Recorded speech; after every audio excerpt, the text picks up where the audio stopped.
এনসিপির ভাবনা very clear, বাংলাদেশকে একটা ট্রানজিশনাল ফেজ থেকে একটা নিউ বাংলাদেশে নিয়ে যাওয়া, যেটার জন্য দীর্ঘ 18-17 মাস ধরে আমরা 14 মাস ধরে রিফর্মের এজেন্ডাগুলো নিয়ে আসা আছে, যেটা গণভোটের মাধ্যমে একটা বাংলাদেশ নিউ বাংলাদেশ ঢোকার জন্য বাংলাদেশের যে সিস্টেম চেঞ্জের রাজনীতি।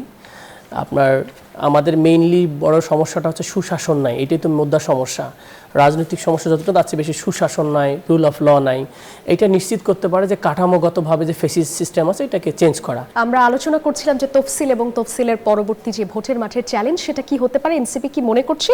আরেকটা বিষয় হচ্ছে যে নির্বাচনের প্রস্তুতি নিয়ে প্রার্থী ঘোষণা শুরু করলেও ভোটে জেতাই নির্বাচনের মূল লক্ষ্য না, এরকম একটা মন্তব্য এনসিপির আহ্বায়ক নাহিদ ইসলাম করেছেন। একটু জানতে চাই নির্বাচন নিয়ে এনসিপির ভাবনা কি। অসংখ্য ধন্যবাদ, চমৎকার বিজ্ঞ দুজন আলোচক রয়েছেন। এনসিপির ভাবনা ভেরি ক্লিয়ার, বাংলাদেশকে একটা ট্রানজিশনাল ফেজ থেকে একটা নিউ বাংলাদেশে নিয়ে যাওয়া, যেটার জন্য দীর্ঘ 18-17 মাস ধরে আমরা 14 মাস ধরে রিফর্মের এজেন্ডাগুলো নিয়ে আসা আছে, যেটা গণভোটের মাধ্যমে একটা বাংলাদেশ নিউ বাংলাদেশ ঢোকার জন্য বাংলাদেশের যে সিস্টেম চেঞ্জের রাজনীতি।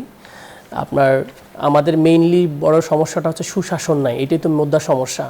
রাজনৈতিক সমস্যা যতটা তার বেশি সুশাসন নাই, রুল অফ ল নাই।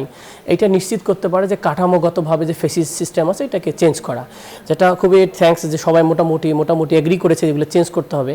এবং সেটাকে গণভোটের মাধ্যমে ইন্ডোর্স করার পরে দেন যে সংসদ আসতে সেটা ডেফিনেটলি বাংলাদেশের জন্য একটা ভালো সংসদ আসবে আমরা বিশ্বাস করি। এখন এক্ষেত্রে এনসিপি এবং চ্যালেঞ্জ, আগে তারা একটু তফসিল নিয়ে যেটা বলতেছে ভাই, আমি মনে করি বিগ চ্যালেঞ্জ হবে ইসির জন্য। ইসিকে নিউট্রাল প্রমাণ করতে হবে, কারণ ইসিকে এখনই আমরা দীর্ঘদিন দেখেছি তাকে বলা হয় একটা বায়াস বা কোনো একটা দলের প্রতি তার একটা নিজস্ব একটা বা বায়াসনেস বা সিম্প্যাথি আছে অনেকে মনে করি আমরা। ওটা যদি উনি এটা কেটে উঠতে ওনাকে প্রুভ করতে হবে যে না আমরা সবার জন্য লেভেল ফিল করতে পারতেছি। 2 নম্বর হচ্ছে যে পুলিশগুলো রয়েছে ডেফিনেটলি তারা দেখতেছেন যে তাদের সামনে মানুষ মেরে রেখে চলে যাচ্ছে, কিন্তু তারা কোনো প্রোটেকশন নিচ্ছে না, মানে দায়িত্ব নিচ্ছে না।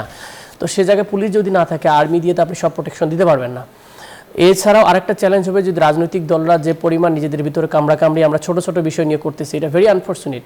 কারণটা হচ্ছে আমরা জুলাই পরবর্তী সময়তে একসাথেই ছিলাম, 21 বছর আমাদের বা 17 বছর আমাদেরকে অপ্রেস করা হয়েছে। আমরা যদি এগ্রিড করি যে আমরা বাংলাদেশে সুন্দর ইলেকশন দেখতে চাই, ইট ইজ পসিবল। আদারওয়াইজ নিজেদের মধ্যে ক্যাচাল করলে অন্যরাও আরও সুযোগ পাবে। থার্ড যেটা বলতেছিল, আওয়ামী লীগের যারা পতিত আছে তারা চেষ্টা করতেছে। আর এনসিপির যে ভাবনা, এনসিপি ডেফিনেটলি প্রত্যাশা করে একটা সুন্দর বাংলাদেশ, যেখানে আমরা বলছি যে দ্রুত উইন করা না, মানে আপনি বলেন একটা দল 8 মাস থেকে 9 মাসে আমরা ক্রস করতেছি, আমরা যে যজ্ঞ পালন করতেছি, যে প্রচুর পরিমাণে কমিটি নানা রকম কাজ করতেছি, বাট আমরা স্টিল হোপফুল যে আমরা ভালো কিছু করতে পারবো। এবং তরুণদের প্রতি 35% ইজ বাংলাদেশের হচ্ছে ডেমোগ্রাফিক ডিভিডেন্ড, যেটা আমাদের জন্য খুবই একটা অ্যাসেট হবে আমরা মনে করি। এবং আমরা মনে করি যে আমরা রাইট পলিটিক্স করতে পারি, এই হানাহানি কাটাকাটির বাইরে কনস্ট্রাকটিভ রিফর্ম ইজ জোর, যেটা বলতে যাচ্ছি যে বাংলাদেশ মেরামত এবং পুনর্গঠনের রাজনীতি, তাহলে হয়তো মানুষ আমাদেরকে দেখবে।